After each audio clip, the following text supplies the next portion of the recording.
¿Qué tal? Buenas tardes. Le damos la bienvenida a esta nueva emisión de Mercados y Empresas en el cierre de una semana realmente muy complicada, ¿no? No solamente desde lo que ha sido la información macroeconómica, destacándose allí, bueno, y lo social puntualmente, ¿no? La información vinculada con la pobreza y la indigencia al cierre del año 2018, un dato realmente, bueno, categórico, ¿no? Acerca de lo que es el panorama socioeconómico en la Argentina. Y bueno, con la presión otra vez del dólar hacia arriba, ¿no es cierto? Este es probablemente el dato financiero de la semana. Comenzamos a compartir, ¿no es cierto?, las dos o tres variables más relevantes a nuestro juicio de lo que ha pasado en estos días. Bueno, con el dólar cerrando en 44,40. Esto incluso después de cierto descanso que se dio a partir de la jornada del jueves, cuando el Banco Central, bueno, a través de una medida relacionada con permitir que los bancos, bueno, puedan comprar más LELIQs, estas LELIQs que rinden casi 70% anual, este dato también usted lo tiene en pantalla, de manera de poder trasladar una mayor tasa a los colocadores a plazo fijo y de esa manera, por supuesto, desincentivar, ¿no es cierto?, la compra de dólares. Bueno, a partir de esta medida y también a partir de lo que fue, bueno, una mayor tranquilidad en el contexto internacional, el dólar se calmó algo entre el jueves y el viernes, pero continúa en una clara tendencia alcista. Bueno, de esto vamos a hablar más adelante, ¿no es cierto?, de lo que tiene que ver con la evolución del dólar, porque ahí hubo un disparador clave hacia mitad de semana que tuvo que ver con una mini crisis, mini corrida contra las monedas emergentes. Esto se disparó en Turquía a partir de bueno, las próximas elecciones que van a ser municipales, ¿no?, este domingo, donde se pone de alguna manera a prueba cómo sigue el gobierno de Erdogan, ¿no es cierto?, muy complicado allí en lo económico, financiero y también en lo político, con serios problemas en los Estados Unidos. Y bueno, por otro lado, el otro dato tuvo que ver con bueno, algunos cimbronazos en Brasil, ¿no? Lo de Bolsonaro por momentos se complica en lo que tiene que ver con algunas reformas estructurales, concretamente en estos días con lo que es el paso por el Congreso de ese país de la reforma previsional y bueno, algunas digamos rencillas hasta internas, ¿no es cierto?, de Bolsonaro, que disparó una fuerte caída de la bolsa brasileña, un salto del dólar contra el real y bueno, todo esto por supuesto repercutió en la Argentina. Repito, el dato tal vez más, digamos, aliviador de este panorama es que entre jueves y viernes la medida del central, el contexto algo más distendido en lo internacional, permitió que el dólar retrocediera algo desde la zona de los 45 pesos en el tipo de cambio minorista que había alcanzado concretamente en la jornada del miércoles. Bueno, esto en lo financiero, que por supuesto lo extendemos sobre el cierre del programa, pero después están varios datos macroeconómicos muy duros, por cierto, ¿no es cierto? Sigue apareciendo información de un periodo muy difícil para la economía argentina, donde sigue obviamente reflejándose lo que fue el shock macroeconómico que supuso el salto del tipo de cambio allá por abril-mayo del año 2018 y después la continuidad, ¿no es cierto?, de ese proceso que nos llevó a los dos acuerdos que se firmaron el año pasado con el fondo. Y que bueno, uno puede resumir un poco, porque hubo varios datos en la semana, ¿no? Por ejemplo, la caída del PBI en el arranque del año, que no sorprende para nada, y tampoco sorprende, bueno, la información vinculada con la pobreza, ¿no?, que ya comenzamos a compartir, un dato muy duro, probablemente el que más sensibiliza desde el punto de vista macroeconómico, porque pone en escena la vulnerabilidad social que hoy tiene la Argentina, ¿no es cierto? Y bueno, claramente no podía esperarse otra cosa, la pobreza básicamente se alimenta de una economía que no crece desde el año 2011, de una inflación muy alta también desde hace, le diría, una década aproximadamente, y también en esta última etapa, puntualmente, desde lo que fue el shock del año pasado, bueno, lo que tiene que ver con la pérdida de puestos de trabajo, el cierre de comercios, de pymes, realmente un contexto muy difícil, ¿no es cierto? Ahí tiene los datos, 32% en todo el país, 24,8% en Mar del Plata.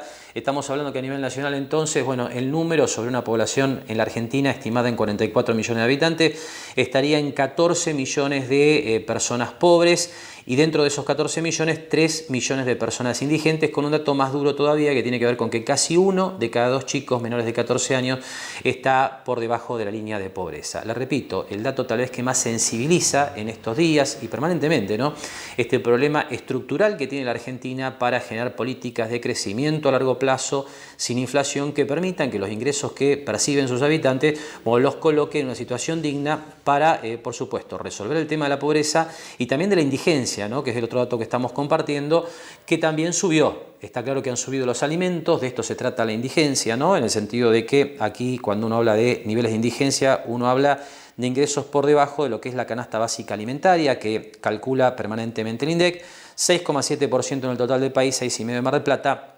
Bueno, claramente datos muy contundentes acerca de lo que ha sido la evolución macroeconómica y social de la Argentina desde el shock financiero y macroeconómico que tuvimos el año pasado. Así que bueno, así están las cosas.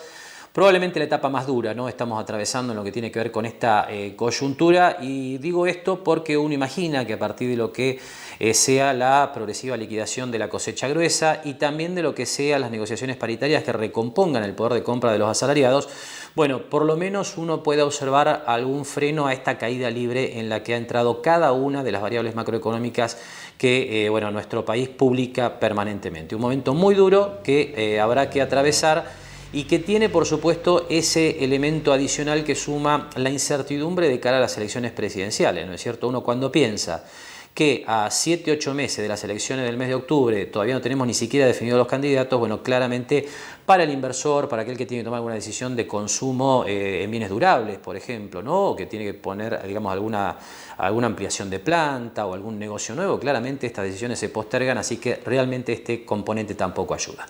Nos lo vamos a hacer ahora la primera pausa en Mercados y Empresas y después comenzamos a desarrollar distintos temas que tienen que ver con la marcha de la economía local. Vamos a estar hablando concretamente de exportaciones de carne. Esto después de la siguiente pausa.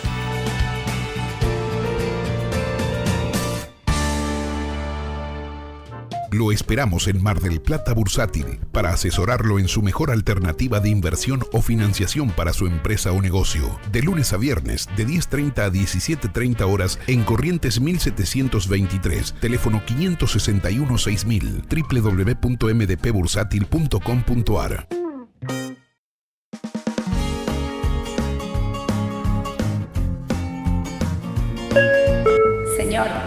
Señor, ¿necesita ver algo más? Sí, me gustaría.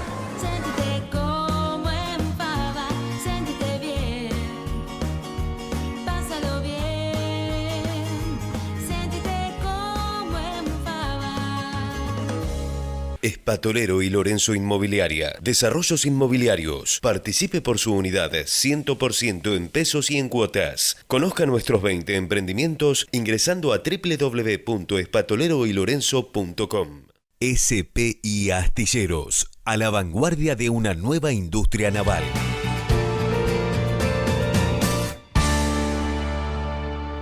Y dentro de este panorama macroeconómico realmente complejo, bueno, hay que buscar, ¿no es cierto?, algunas señales de distintos sectores que están tratando de liderar lo que pueda llegar a ser una recomposición, ¿no?, de la producción en la Argentina. Y en este sentido, bueno, un dato alentador surge de las exportaciones de carne, que crecieron mucho durante el año 2018 y que sostienen este crecimiento durante el año 2019 y que además, bueno, se prepara justamente el complejo agroexportador para exportar carne a los Estados Unidos. Tenga en cuenta que hace 17 años que no se exportan cortes de carne vacuna, por supuesto, a los Estados Unidos, que se firmó el año pasado un convenio para exportar en principio 5.000 toneladas, esto se amplió después hasta 20.000 toneladas y bueno, la noticia de los últimos días es que el gobierno está anunciando la apertura del registro de exportadores de carne vacuna para ese mercado. Así que quisimos averiguar un poco cómo está este sector, ¿no?, de la producción agropecuaria argentina, y para esto conversamos con Fabián Pérez Iglesias de la firma Intercarnes Agropecuaria. Bueno, bien, ya se había hecho un acuerdo con Estados Unidos de 5.000 toneladas. Ahora en el G20 que estuvo reunido el presidente Macri con el presidente de Estados Unidos, firmaron un nuevo acuerdo por extender a 15.000 toneladas más. Eso se va a hacer la apertura de acá a septiembre de este año para iniciarlo 1 de enero del 2020. Lo que consume Estados Unidos, bueno, primero que para el país es una señal muy buena, ¿no? Hemos hablado en la nota anterior que Estados Unidos es un mercado muy interesante para Argentina y para el mundo, ¿no? Y la verdad que se está ganando muchos mercados. Argentina está haciendo, la verdad que en ese sentido, esta nueva administración ha hecho una apertura muy grande. El mundo está queriendo consumir mucha carne argentina, hay muchos mercados que están queriendo entrar. La limitante, que lo hablamos fuera de cámara, es que la cantidad de carne es una, el volumen de Hacienda no ha crecido en los últimos años. Entonces muchos actores están demandando sobre una cantidad determinada que va a empezar a faltar carne. Va creciendo la proporción de lo que se está exportando. Estamos pasando de un 7, un 8, pasamos un 20, ya estamos arriba del 20. Eso va en detrimento del consumo interno. Argentina ahora pasó también de 57, 58 kilos de carne por habitante, estamos en 50,8, no llega al 51 kilos de carne por habitante. Así que bueno, sí se han abriendo muchos mercados. Esta carne que va a demandar Estados Unidos también hoy la está demandando mucho China. Así que bueno, hay que ver ahí cómo se...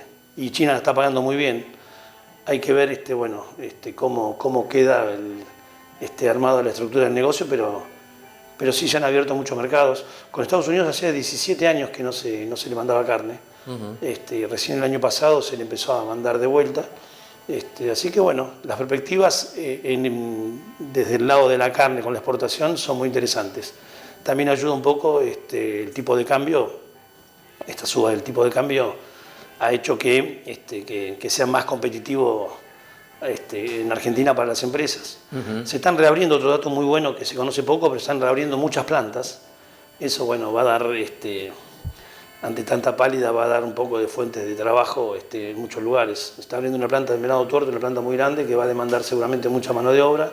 Bueno, esto va a ayudar a que la situación en parte haya buenas noticias.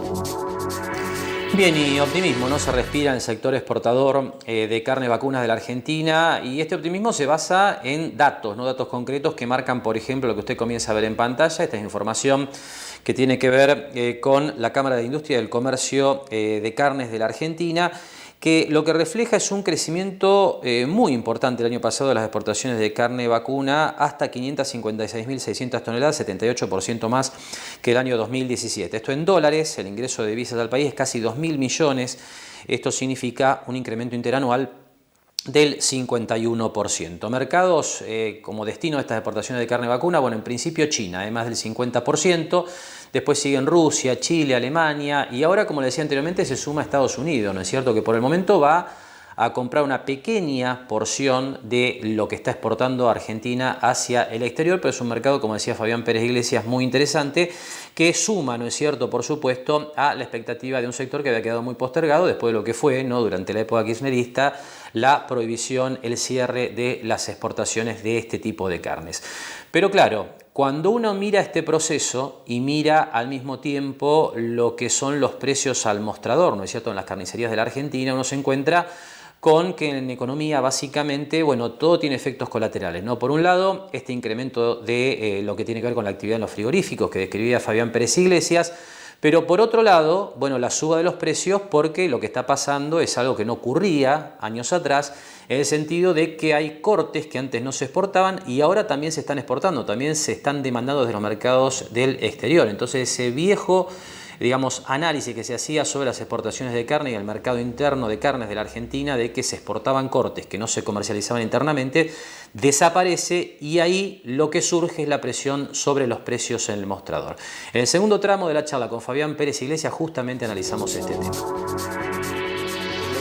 El tipo de cambio está favoreciendo y están demandando de afuera cortes que antes era impensado venderlos afuera. Ahora un tipo de cambio muy competitivo está haciendo que ayude a que esa carne de pronto empiece a ser interesante para mandarla afuera, ¿no? Hay un poco la variable de ajuste, y lo que hace que cortes que se consumen acá, porque el mercado lo podía pagar, y quedaba fuera de número afuera, donde el tipo de cambio se duplicó, digamos, mejoró la relación, y bueno, lo hace que cortes que no era impensado venderlos, ahora están siendo demandados de afuera, ¿no? Ahora, y Fabián, eso, perdóname, sí, eso lo que ha hecho también, sí, que ha quitado carne al mercado local, al consumo local, y bueno, y eso ha sido un poco la puja y la gran un poco disparada del precio de la hacienda de los últimos meses, ¿no? Ahora, Fabián, acá me parece que la pregunta del millón en este panorama entonces es ¿por qué no reacciona la producción, no es cierto? Porque naturalmente uno debería pensar que en la medida en que crece la demanda, si hay un mercado para abastecer, debería crecer la producción. ¿Por qué te parece que no crece esto? Y bueno, esto está atado a los serios problemas que tiene todo el mercado local, ¿no? Y la situación actual. O sea, la macro en realidad salpica a todas las empresas agropecuarias como salpica al resto de las actividades, ¿no? O sea, una gran presión impositiva, un gran aumento de los costos internos hace que el negocio pierda rentabilidad, pierda interés, y el otro tema de fondo es que no se vislumbra, o sea, las perspectivas hacia adelante no son tan claras.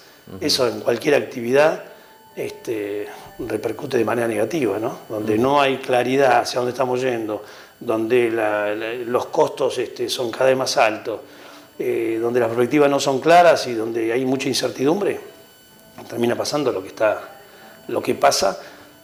Por suerte en realidad no, pero bueno, al sector estamos con un producto que sigue siendo demandado, que se sigue colocando, y es un poco la virtud que tiene nuestro negocio con respecto a otras actividades, ¿no? Pero la situación macro sigue, también salpica y le pega a la actividad, ¿no? Eso es un poco lo que está pasando. Y de vuelta un tema no menor es que está faltando claridad para adelante, hacia dónde estamos yendo como país, hacia dónde estamos yendo como productores de carne, o sea, eso hace que no haya mucho incentivo a invertir, a producir. Cuando uno habla también de invertir, no hay que perder de vista qué está pasando. Normalmente una empresa se apalanca con capital propio y capital ajeno.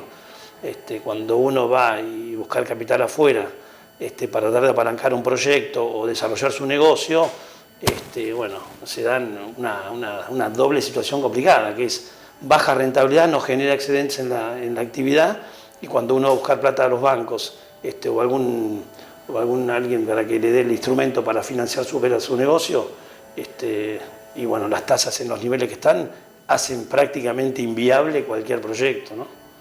Entonces, bueno, como conclusión, sí, la situación macro, la realidad también termina salpicando la actividad.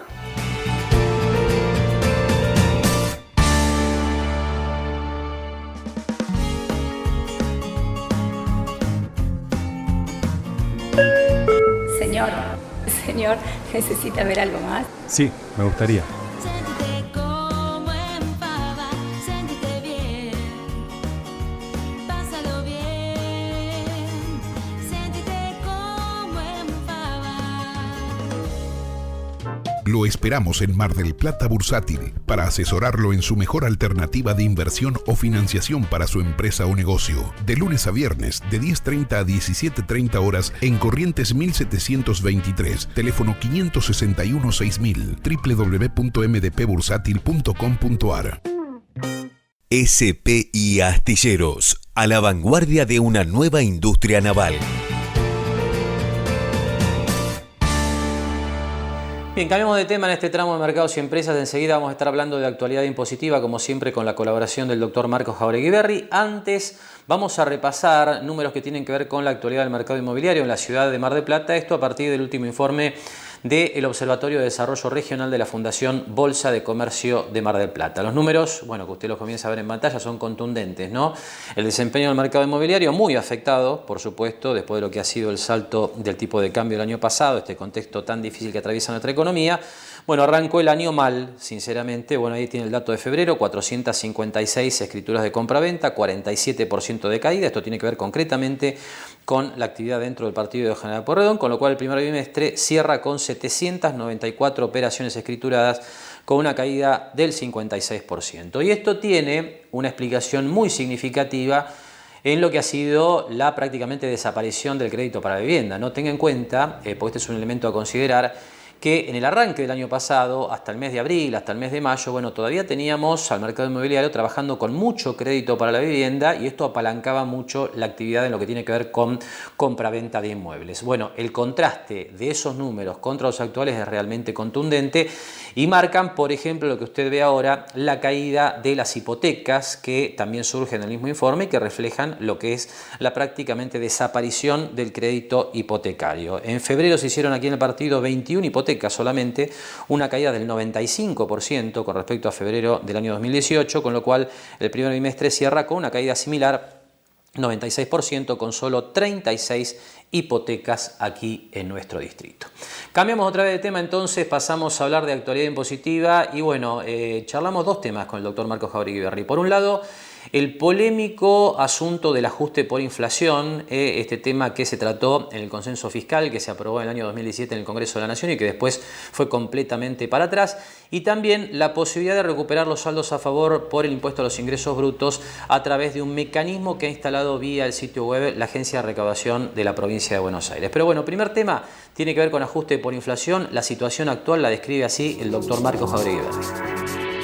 El ajuste por inflación sabemos que en realidad estaba suspendido desde el año 1991, ¿no es cierto?, con la ley de convertibilidad. El cambio que hubo, que generó confusión, obviamente justificada, fue porque a partir de la ley de consenso fiscal de fin del 2017, la ley que establecía una reducción de impuestos y un alivio en la carga fiscal, que fue fin del 2017 con un panorama totalmente distinto y una expectativa económica totalmente distinta. Bueno, esa ley que establecía una serie de mejoras en la situación fiscal y un alivio fiscal, introdujo una modificación sustancial en el ajuste por inflación, que en realidad si podemos hacer un quiebre con los ejercicios iniciados a partir del 1 de enero del 2018.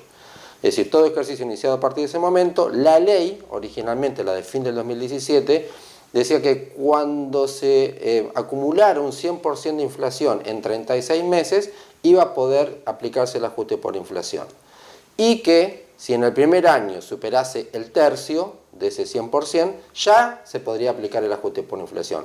Con lo cual, con los resultados a la vista, en el cierre de los ejercicios de estas empresas que iniciaron en el 1 de enero del 2018, podrían haber aplicado el ajuste por inflación, porque la expectativa inflacionaria de entonces, que era un 15-17%, sabemos que se elevó considerablemente al 45-47% según el mes que se tome.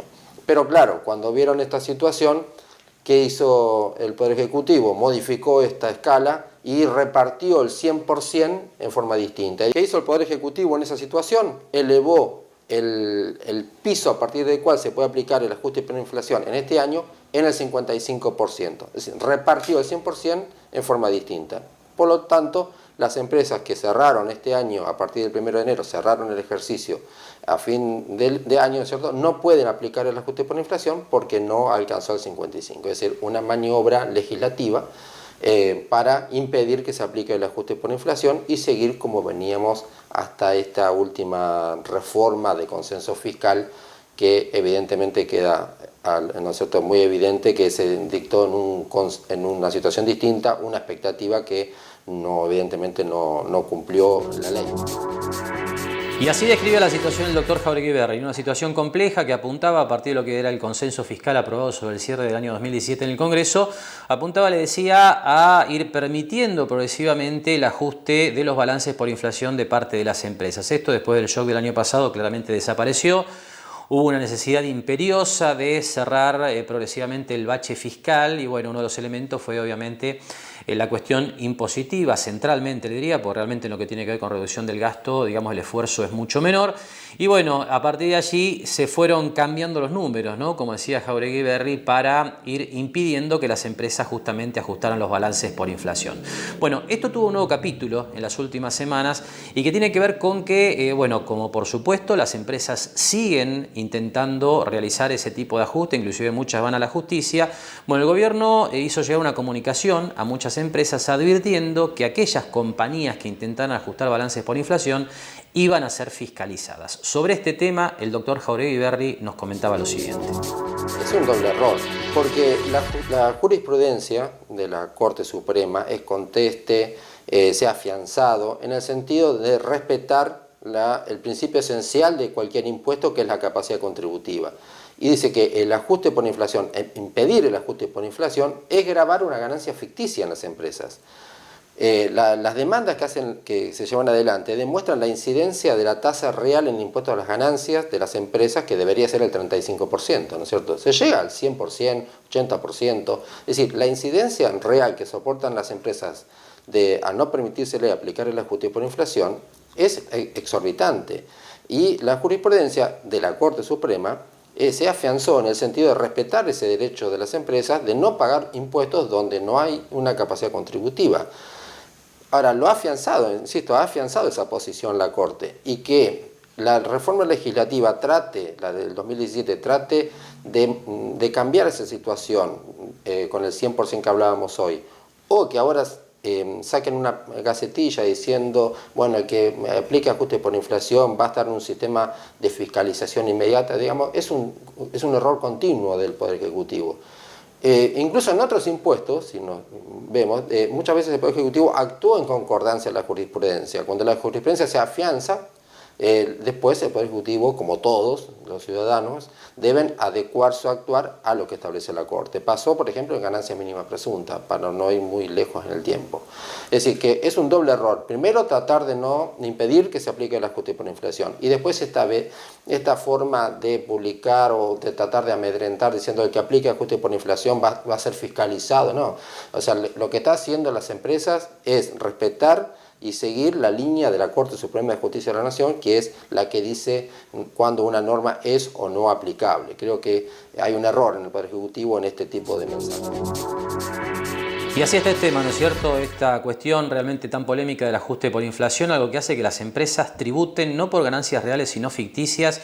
Bueno, algo que obviamente lo que refleja es la voracidad fiscal de un Estado que no logra sostener sus niveles de gasto con impuestos razonables, ¿no es cierto? Pero bueno, nos queda un tramo más de la charla con el doctor Jauregui Berri. Le decía, conversamos también sobre el nuevo sistema que ha instalado la Agencia de Recaudación de la Provincia de Buenos Aires para que algunos contribuyentes puedan recuperar al menos parcialmente los saldos a favor por el impuesto a los ingresos brutos. ¿Está funcionando bien este esquema? Bueno, sobre esta cuestión Jauregui Berri nos comentaba lo siguiente.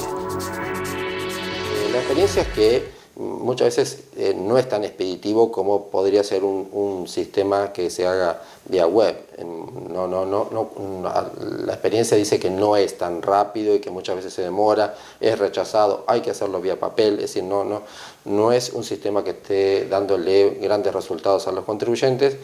Y también, en este caso, lo que se busca es judicializar a los efectos de evitar esta situación de acumulación de saldo a favor. Insisto que cuando se da un contexto, primero que es injusto, ¿no es cierto? Pero a veces cuando hay un contexto donde las empresas tratan de tener sus economías bastante ajustadas o tratan de solucionar al tenerlo bastante ajustadas, evidentemente tratan de recuperar estos saldos. Y al no tener la posibilidad de conseguirlo vía administrativa, bueno, tratan de conseguirlo vía judicial a través de la exclusión de estos regímenes de retención y percepción para poder utilizar, simplemente para poder utilizar los saldos a favor acumulados en sus posiciones mensuales sucesivas. No es ni siquiera que le devuelvan el dinero, sino que se los permitan usar en los meses sucesivos para afrontar el pago de la obligación mensual. Es decir, no dejan de pagar el impuesto, simplemente lo que procuran judicialmente es poder utilizar el saldo a favor para pagar las posiciones mensuales de ingresos brutos. Esa es la situación, digamos, hoy que se está dando con este impuesto y puntualmente con los regímenes de retención y percepción, que es un adelanto de impuestos, pero muchas veces ese adelanto se torna en cierta manera muy perjudicial por la acumulación de esos saldos. Es decir, que la vía judicial tampoco permite recuperar los saldos acumulados. En realidad es una vía distinta que tendría que ser la repetición de impuestos, pero la repetición de impuestos es un trámite también bastante lento porque implica una fiscalización del contribuyente, porque cualquier organismo fiscal reintegra el dinero luego de verificado y fiscalizado que ese contribuyente no adeuda a ese fisco ningún concepto. Entonces, para saber eso, hay un proceso de fiscalización que hace que demore el tiempo en el cual ese dinero se le va a devolver. De la otra manera, lo que el contribuyente trata de hacer es decir, bueno, miren, no me retengan ni perciban más y déjenme utilizar este saldo a favor para pagar mis obligaciones corrientes. Eso es lo que la justicia resguarda y le permite al contribuyente hacer. Son procesos distintos, pero hoy día los contribuyentes lo que tratan de hacer es recuperar ese saldo a favor, tenerlo a disposición para pagar los impuestos. Si en realidad las demandas se enfocan en eso, es recuperar el saldo y poder usarlo para pagar los impuestos. Por último, Marcos, por supuesto el fisco no reconoce ningún tipo de intereses sobre esos saldos acumulados. En el proceso de repetición hay un interés pactado que es mínimo con relación al interés resarcitorio de las obligaciones. En el caso de poder usar los saldos a favor acumulados para pagar las posiciones, no hay ningún tipo de interés, por lo tanto el perjuicio financiero es todo el tiempo que transcurrió mientras el saldo estuvo acumulado en el fisco y todo el tiempo que transcurra hasta que pueda agotarlo en las posiciones mensuales. pero los contribuyentes en muchos casos lo necesitan y bueno, sacrifican ese interés con tal de poder disponer de ese dinero. SPI Astilleros, a la vanguardia de una nueva industria naval.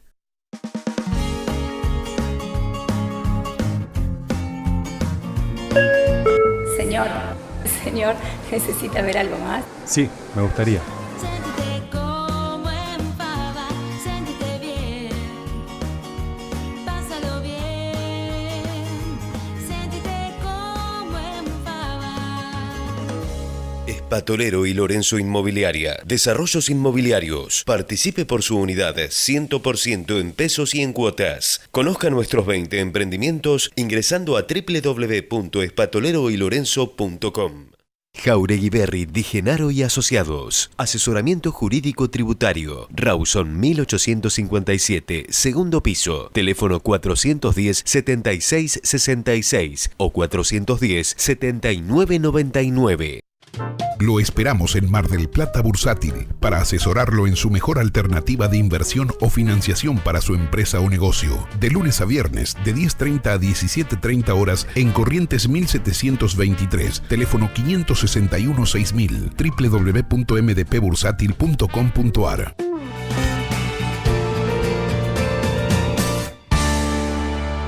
Bien, y volvemos a cambiar de tema en este tramo Mercados y Empresas para hablar de nuevas tendencias en formación universitaria. Y esto tiene que ver con una temática que nos viene ocupando, ¿no?, en los últimos años y que apunta básicamente a ver qué nuevas carreras, qué nuevos cursos cortos aparecen en la oferta universitaria, de manera que aquellos jóvenes, ¿no?, que están buscando insertarse en el mercado laboral tan complejo que tenemos en la Argentina, y también gente de edad más avanzada, ¿no es cierto?, que tal vez quiera mejorar su situación laboral, pueda, bueno, de alguna manera tomar contacto, conocimiento de aquellas ofertas nuevas que tienen que ver en la mayoría de los casos con carreras, cursos cortos vinculados con las nuevas tecnologías, ¿no es cierto?, todo lo que tiene que ver con las tecnologías de la información y la comunicación. Así que estuvimos en la semana una vez más en la Universidad KS de Mar del Plata, conversamos allí con su vicerrectora, la licenciada Alejandra Cormos, que nos describía de esta manera, ¿no es cierto?, cómo están, bueno, desarrollándose estas nuevas tendencias en materia educativa y cómo en definitiva están transformando la tradicional educación universitaria.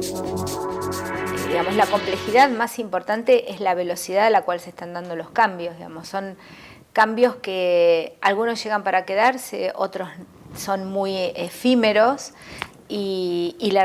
Ayer, por ejemplo, escuchaba a alguien que decía, bueno, tal red social no existe más. Y a nosotros todavía, a lo mejor, sobre todo a las personas más de mi edad, nos está costando adaptarnos y poder utilizarlas y de repente te das cuenta que no existen más.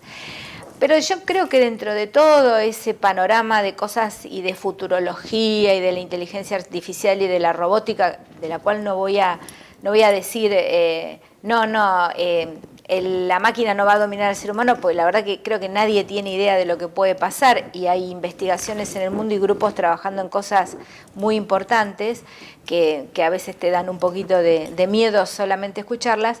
Yo creo que lo más importante que las personas tenemos que entender es que los trabajos que van a perdurar o por lo menos van a tener posibilidades son aquellos que tienen valor agregado. Evidentemente todo lo que es rutinario, todo lo que es, trabajo básico que puede ser reemplazado por una máquina, lo va a hacer. Y todos los trabajos que tenemos o los que surjan van a requerir cada vez mayor capacitación y mayor especialización. No solamente por el tipo de tarea, sino hasta por los mismos materiales que se empiezan a desarrollar.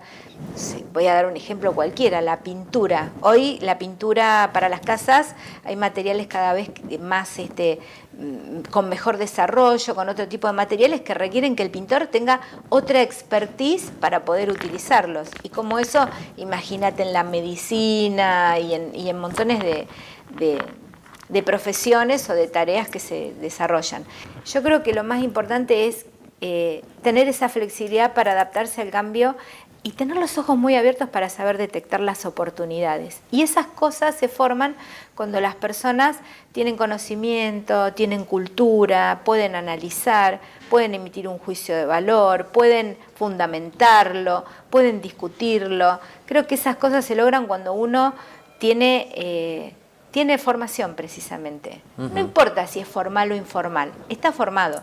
Hay gente que se pasó toda la vida leyendo o siendo autodidacta y hoy tiene una formación muy importante. Por eso las universidades tenemos que pensar en las alternativas formales, informales, más largas, más cortas y en asociación con otros que no son el ámbito universitario, empresas, ONGs, particulares, no sé, gente que se acerca a la universidad o que la universidad se pueda acercar para generar una alternativa que permita dar una respuesta a algo que se está demandando en el momento o algo que sabemos que viene o que... hace un ratito hablábamos de las profesiones reguladas, no reguladas. Evidentemente en el mundo en el que vivimos tiene que haber ciertas regulaciones y ciertos límites. Algunas barreras se van cayendo, otras tienen que surgir. Y hay muchas... no profesiones o tareas o cosas que se desarrollan que no están reguladas y que a veces afectan al ser humano, que pueden causar un daño. Entonces ahí es necesario que la gente tenga otra formación, conozca otras cosas y bueno, y eso puede hacerse con alternativas más cortas que una carrera formal de 4 o 5 años. Y hasta aquí Alejandra Cormos describía de alguna manera el marco general, ¿no es cierto?, en el que están trabajando las universidades dentro de este nuevo paradigma, ¿no?, de la educación universitaria transformada por la velocidad de los cambios, sobre todo en cuestiones vinculadas con temas de tecnología. Ahora, decía Alejandra en términos generales, las tendencias hacia universidades más flexibles, carreras y cursos cortos e incluso alianzas con otras instituciones para detectar, bueno, focos de demanda en cuanto a lo que tiene que ver con capacitación laboral.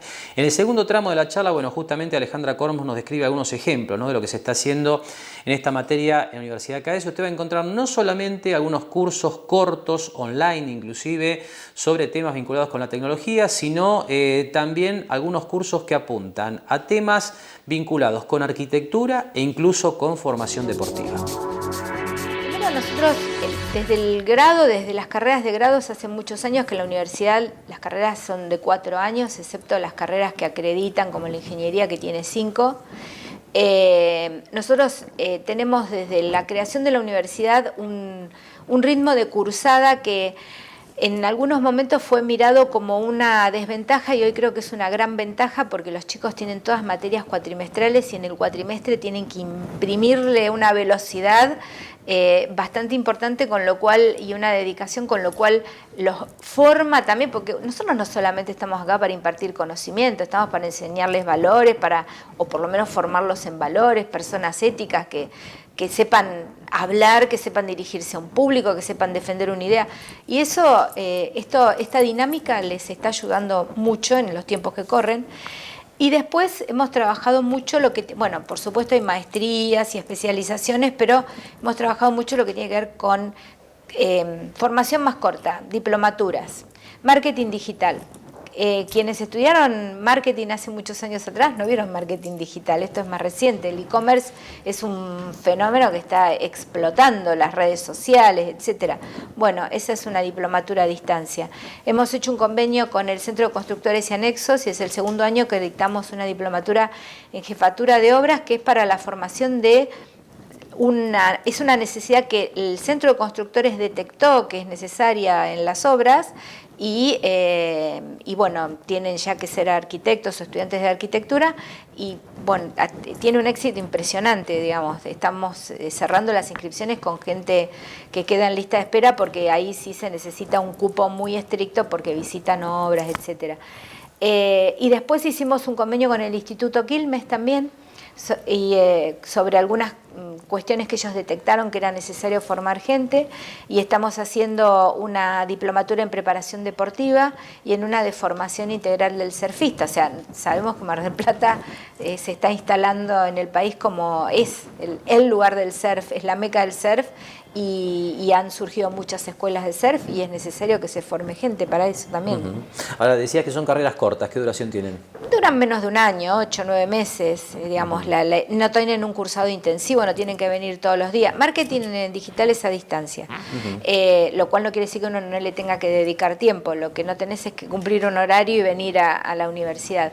En otros casos, como estas de preparación deportiva o estas que visitan obra y que tienen otro tipo de dinámica, no tienen que venir todos los días, son cursadas de viernes y sábado, de 2 veces por semana. Estamos tratando mucho también de instalar la alternativa de cabecera regional de Mar del Plata, que lo es para la formación. Este año nos sorprende la cantidad de alumnos que estamos teniendo ingresantes de los alrededores, o sea, ha aumentado muchísimo el porcentaje de estudiantes de las zonas aledañas a Mar del Plata, digamos, que antes a lo mejor se desplazaban a La Plata, Buenos Aires u otros lugares, y este año evidentemente hace que Mar del Plata sea una alternativa más interesante para ellos.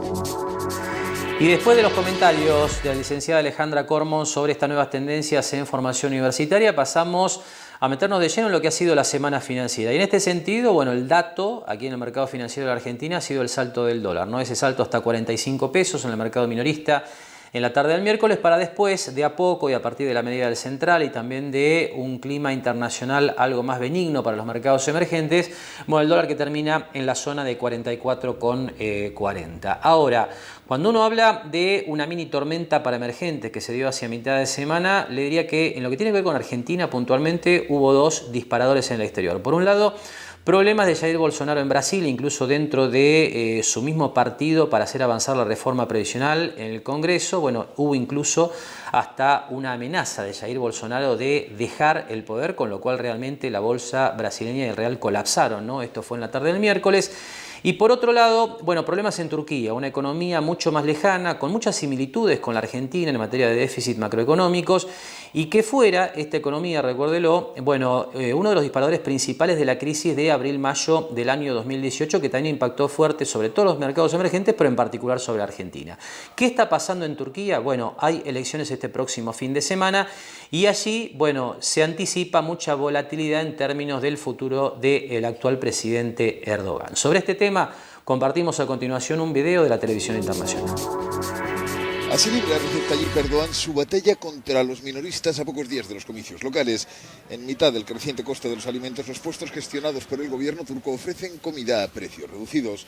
Lo que para los críticos demuestra el empeoramiento de la economía, para el Ejecutivo es una respuesta a quienes quieren aprovecharse de los consumidores. Un comprador asegura que los problemas en las cuentas del país son ciertas, pero se alegra de que el Estado encuentre una solución. Esta mujer sostiene que el sitio es el más barato, mientras que un jubilado considera que la medida es importante porque la pensión es suficiente para su día a día. La lira turca cayó el pasado verano como consecuencia de la crisis con Estados Unidos, lo que provocó inflación, aumento del precio de productos básicos y desempleo. Un fuerte contraste con tiempos pasados, cuando la gestión de Erdogan era sinónimo de crecimiento económico, y una situación que puede poner en problemas a la formación del mandatario en las elecciones locales de este domingo. Su primer ministro, Binali Yildirim, opta a la alcaldía de Estambul y el presidente ha estado activo en los mítines de campaña. El principal partido de la oposición, el CHP, amenaza con hacerse con el control de la capital económica del país y también Ankara, la administrativa, ambas controladas por el AKP del presidente desde hace 2 décadas. Este distrito de Estambul no cuenta habitualmente con muchos seguidores de la oposición, pero el candidato del CHP, Alper Tas, espera que precisamente la economía juegue a su favor y que logren convencer a los conservadores. Gurkan Özturan dirige una agencia que velará porque los comicios se desarrollen con normalidad y opina que hay campañas anteriores que no han sido limpias. La alianza gobernante ha usado fondos y recursos públicos, mientras que a la oposición se le ha negado la igualdad de oportunidades en el acceso a los votantes. Özturan enviará voluntarios a los centros electorales para comprobar que el recuento de votos se lleva a cabo sin trampas. La preocupación por el fraude ha conducido a algunos ciudadanos a reconsiderar su voto. No se trata de ganar o perder, eso no tiene importancia, explica este hombre. Se trata de demostrar que existimos. Aunque por supuesto ganar es importante tanto para Erdogan como para la oposición. Y una gran derrota del presidente podría ser vista como un reflejo de las dudas sobre su liderazgo.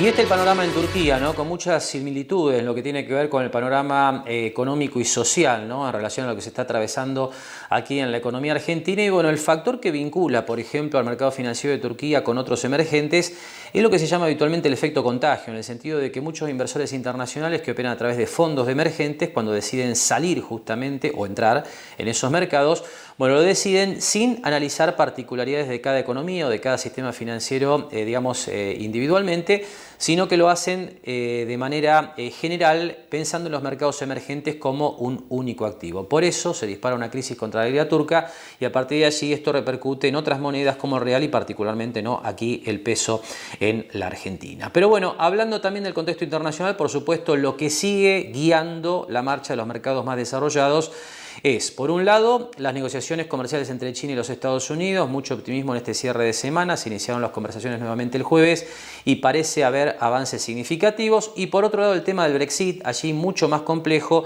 con una nueva votación en el Parlamento británico este viernes. La televisión internacional comunicaba de esta manera los últimos avances en los dos temas que realmente mantienen en vilo a las bolsas del mundo. China y Estados Unidos inician una nueva ronda de negociaciones que los lleva cada vez más cerca de un acuerdo que ponga fin a la guerra comercial que empezaron hace un año. Se trata de la primera vez que ambas delegaciones se ven desde un encuentro a finales de febrero en Washington, tras el cual Donald Trump afirmó que se encontraban muy cerca del acuerdo. Aunque Trump llegó a sugerir que él y el presidente chino Xi Jinping darían su bendición al entendimiento en un encuentro en su residencia privada de Florida antes de que acabase el mes de marzo, el acuerdo aún no se ha concretado. Una de las cuestiones centrales que queda por cerrar en las negociaciones es la de si el acuerdo llevará consigo la supresión de todos los aranceles por ambas partes. China demanda que el pacto final incluya ese extremo, mientras que Estados Unidos se resiste a levantar por completo los gravámenes por temor a que Pekín acabe incumpliendo sus compromisos. A las negociaciones de este jueves y viernes en Pekín les seguirá otra ronda de conversaciones en Washington a partir del próximo 3 de abril, que podría despejar definitivamente el camino para que Trump y Xi pudiesen finalmente aprobar el acuerdo. La Cámara de los Comunes rechazó por tercera vez consecutiva el plan negociado por la primera ministra británica Theresa May para que Reino Unido abandone la Unión Europea, justo el día en que esta nación tendría que salir de la mancomunidad según el programa original. Con esta votación, la prórroga de la Unión Europea para una extensión del divorcio entre el 29 de marzo y el 22 de mayo quedó invalidada.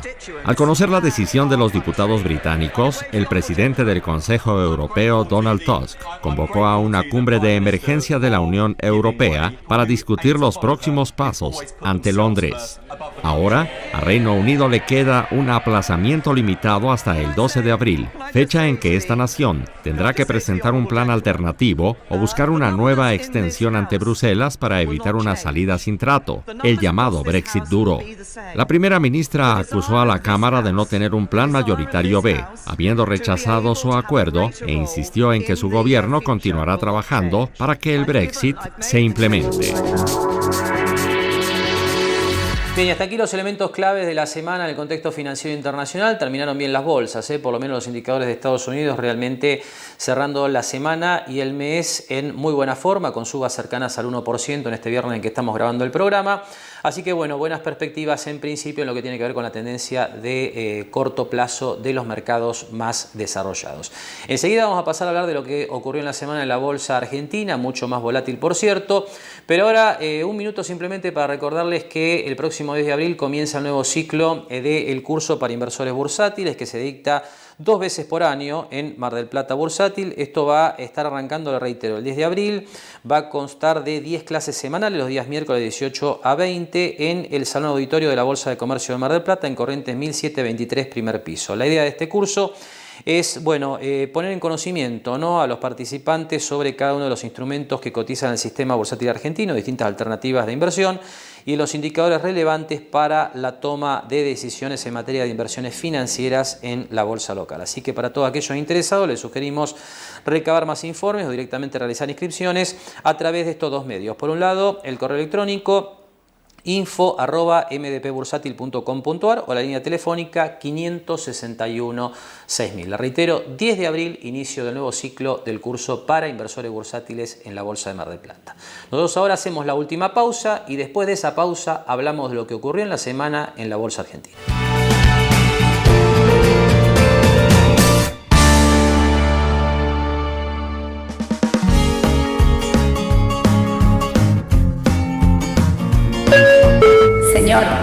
Señor, ¿necesita ver algo más? Sí, me gustaría. Sentite como en pava, sentite bien, pásalo bien, sentite como en pava.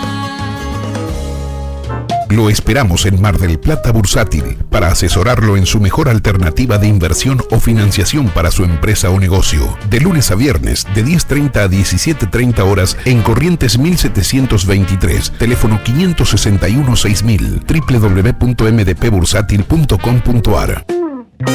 Espatolero y Lorenzo Inmobiliaria. Desarrollos inmobiliarios. Participe por su unidad 100% en pesos y en cuotas. Conozca nuestros 20 emprendimientos ingresando a www.espatoleroylorenzo.com.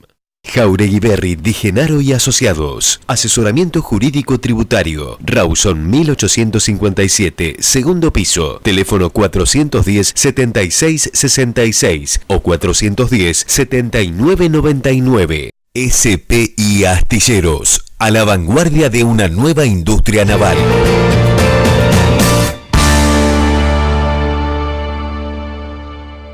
Bien, último tramo de mercados y empresas, de tiempo entonces de hablar de lo que pasó en la bolsa en estos días con el tema del dólar, bueno, el movimiento de los bonos, realmente una semana muy volátil que ya analizamos telefónicamente con Adriana Filiolo desde Mar del Plata Bursátil. ¿Cómo estás, Adriana? Muy buenas tardes. ¿Qué tal, Marcelo? Buenas tardes. Bueno, contanos un poco qué destacarías de esta semana tan compleja, tan volátil que se vivió. Ya presentamos, bueno, esta situación que se disparó el miércoles con la crisis de las monedas emergentes en Turquía, en Brasil, los problemas de Bolsonaro y los idas y vueltas aquí en el país. ¿Cómo se vivió ahí en la bolsa? Sí, bueno, bastante turbulencia. Como siempre, tenemos días que las acciones en el exterior han bajado el 5 o 6%, hoy, por ejemplo, recuperaron, tenemos las acciones un 2-3% arriba en dólares. Pero bueno, es parte de las oscilaciones que está teniendo el mercado en todo este periodo. Bien, y esto lo relacionás, Adriana, por lo que vos ves, sobre todo en lo que tiene que ver con el ánimo inversor, ¿no es cierto? ¿Con el contexto internacional o hay mucho componente local, incertidumbre de cara a las elecciones, el tema de los datos macroeconómicos? ¿Qué se puede percibir? Para mí, por supuesto que es una mezcla, ¿no? Del contexto internacional, pero principalmente por la parte nuestra, ¿no? Toda la parte electoral, los comentarios, o qué se ve, qué es el miedo. O sea, el que está adentro tampoco, el que está en acciones tampoco sale. No es que vos me decís hay una salida masiva, ya salieron. El que quería salir ya salió. Y ahora lo que esperan es el rebote, o sea, que haya una recuperación en base a los datos que vayan entrando, ¿no? ¿Y cómo estuvo el movimiento en títulos públicos, que también se movieron mucho estos días? Bueno, también, o sea, los títulos en pesos por supuesto que subieron. Lo que habían bajado muchísimo era la paridad y bueno, eso te traía otra vez nuevamente rendimientos del 14%. Un título como el AO20 que tenés el 8% para cobrar este año, ¿no? Más el 8% el año que viene. Pero bueno, o sea, son como castigos excesivos que tienen los bonos de corto plazo. Porque, por ejemplo, la I-24 también tenés una amortización del 17% ahora en mayo y, sin embargo, te está dando casi un 15% de TIR. Entonces, bueno, realmente eso es desconfianza y miedo de la gente, pero en realidad las rentas se siguen pagando y acreditando en fecha. Pero suponete que para otro, la gente que no tiene ganas de reinvertir los dólares que tenga de las rentas o amortizaciones en más bonos, normalmente lo que están haciendo las LETES, que te pagan el 4,5% anual, y bueno, y son todos vencimientos antes de este año, o sea, en este año en octubre vence la última licitación. Pero bueno, ahí, o sea, el abanico está de probabilidades, cada uno le elige cuál va a utilizar, ¿no? Seguro. Ahora, Adriana, esta semana hubo justamente licitación de LETES y decíamos, ¿no?, la semana pasada, que ahí un par de días previo a las elecciones. ¿Cómo anduvo la aceptación por parte de los inversores de esto? No, nosotros tuvimos inversiones de empresas grandes y bueno, aumentamos notablemente, o sea, la participación en las LETES. Es más, no hubo una adjudicación total, o sea, hubo un prorrateo y solo dieron el 95%. Eso significa que han superado la oferta que tenía el gobierno. Así que eso te significa que como vence en este año, la gente piensa sí o sí que no puede ser, no tiene posibilidad de que no se los paguen, porque hasta el más conservador lo ve positivo ese dato. Seguro. En materia de tasas en pesos para inversores minoristas en la bolsa, siempre decimos tenemos las LECAPs, ¿no? Que es medio como que reemplazaron a las LEBACs. ¿Cómo quedó en el cierre de semana el rendimiento de estos títulos, teniendo en cuenta que hubo una medida ahí del Banco Central para mejorar el rendimiento de los plazos fijos y esto elevó un poco las tasas del sistema, ¿no? ¿Cómo quedó esto? Sí, acá ya habían subido, o sea, cuando las LELIQ empezaron a subir, inmediatamente las LECAP se notaba, y las tasas estaban en el orden del 48%. Y bueno, esta semana hubo una renovación, te diría prácticamente total, de los clientes que tenemos, y bueno, las tasas siguen más o menos alrededor del 50%. Mientras que recién la tasa de los plazos fijos se nota que todavía no llegó al inversor y no llegan al 40%. Así que será, o sea, es un dato también a tomar en cuenta. Y las LELIQ, ya te digo, hoy me parece que bajó un poco la tasa, pero están en alrededor del 68% aproximadamente, 65%. Por último, Adriana, te pregunto en materia de tasas por cheques de pago diferido, porque están operando como una alternativa fantástica para pymes esta situación que se da, ¿no?, periódicamente, de que la tasa está muy por debajo de otras tasas de mercado, ¿no? Contanos cómo está eso. Sí, acá realmente tenemos muchísimas empresas que están descontando, porque la tasa está fuera de mercado, es el 30%. Esta semana descontaron muchísimas empresas y están descontando al 30%, y el plazo promedio de los cheques que descuentan 180, 210 días. Así que imagínate que con respecto a lo que pueda descontarse en un banco y las tasas que te ofrecen, realmente o sea, han calificado muchas empresas en las sociedades de garantía recíproca, y a su vez han activado algunas empresas que en algún momento lo habían hecho y bueno, reactivaron las carpetas, ¿no? Porque bueno, es sumamente conveniente. Seguro. ¿Cuánto está tardando actualmente una calificación para este tipo de sistema? Porque hay mucha gente que no lo conoce y por ahí necesita un tiempo para ingresar. Podés decir, o sea, sabemos que el trámite, si los papeles están en regla de las sociedades, no tarda más de 2 semanas, 15 días a lo sumo será. Pero bueno, es muy ágil el sistema. Una vez que califican, o sea, una vez que entras en el circuito, es muy ágil el sistema, y en 24 horas que negociás los cheques tenés la plata disponible. Bien. Muy bien, Adriana, te agradecemos mucho este panorama global que nos has dado desde allí, desde la bolsa. Te deseamos buen fin de semana y bueno, hablamos desde el lunes para ver cómo sigue todo esto. Dale, Marcelo, hablamos. Nos vemos en la semana, gracias. Bien, conversamos entonces con Adriana Figueroa directamente desde Mar del Plata Bursátil, todo el punteo, ¿no?, de los datos claves en lo financiero desde la bolsa en esta semana tan turbulenta que estamos cerrando este viernes, ¿no?, cuando estamos grabando Mercados y Empresas. Bueno, nos queda tiempo simplemente para compartir con ustedes los datos bueno, que habitualmente ponemos en pantalla vinculados con el panorama de tasas de interés. Comenzamos con las tasas en dólares, como siempre, bueno, mirando un poco los números de los bonos en moneda estadounidense, ¿no?, que cotizan en la bolsa. El bonar 2020, 14% la TIR, un bono que vence en octubre del año próximo, bueno, una tasa realmente sorprendente, ¿no?, para un título de tan corto plazo. El bonar 2024, 13,6%, y el bono de descuento que vence en el 2033, 13,9%. Por último, las tasas de las LECAPs, ¿no?, este instrumento que ha venido a reemplazar a las LEBACs, que se dejaron de emitir en diciembre del año pasado.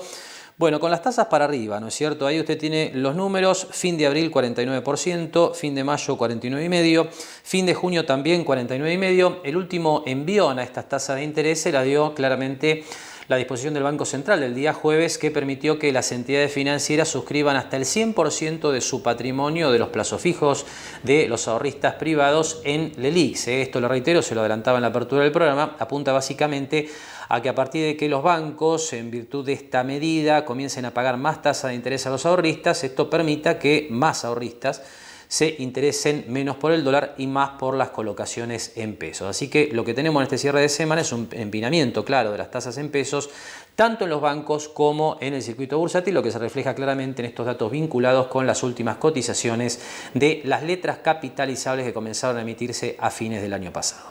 Con este comentario estamos cerrando. Le agradecemos que nos haya acompañado una semana más con Mercados y Empresas y nos despedimos como siempre hasta el sábado a la hora 18. Gracias y muy buen fin de semana.